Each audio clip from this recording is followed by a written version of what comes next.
Asociacioni i komunave me shumicë serbe nuk do të bëhet për aq kohë sa lista serbe bojkoton institucionet e Republikës së Kosovës dhe Kosova të marrë kodin e ri shtetëror. Kështu shprehën krerë të lartë institucional në vend. Ministrja për dialog Edita Tahiri ka thënë përmes telefonit se për asociacionin mund të flasim vetëm pas marrjes së kodit shtetëror të Kosovës.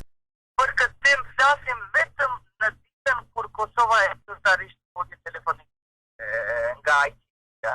Sepse siç e dini ka qenë 6 vjet bisedime për kodin dhe tani pas 6 vitesh po i afrohemi marrjes së kodit.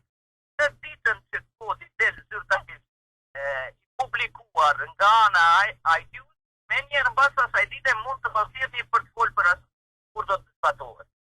E këshilltari i kryeministrit Mustafa Bajram Gecaj, njëherësh zëvendës ministër i Ministrisë së Administrimit të Pushtetit Lokal, thotë se nuk bëjnë tregti dhe nuk shantazhohen për asociacionin në këmbim të kthimit të listës serbe në institucione.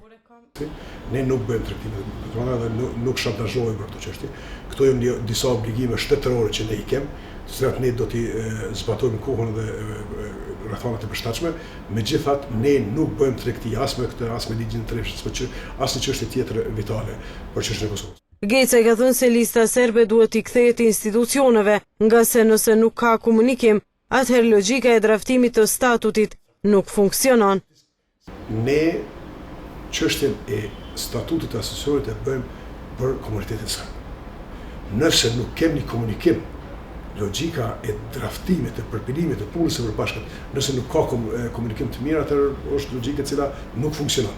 Pra ne ata duhet të kthejnë institucionet aty ku kanë vendin, ne kemi marrëveshje të koalicionit, edhe ata duhet të respektojnë marrëveshjet e koalicionit, të kthejnë institucionet dhe ne pastaj të fillojmë punën.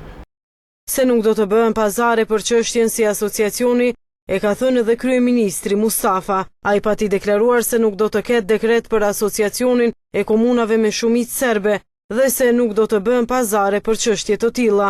Kryeministri Mustafa ka thënë se statuti nuk mund të hartohet përderisa serbët të mos jenë në qeveri dhe parlament dhe se nuk pranojnë asnjë kusht prej askujt, sepse siç tha ai, asociacioni nuk themelohet me kushte.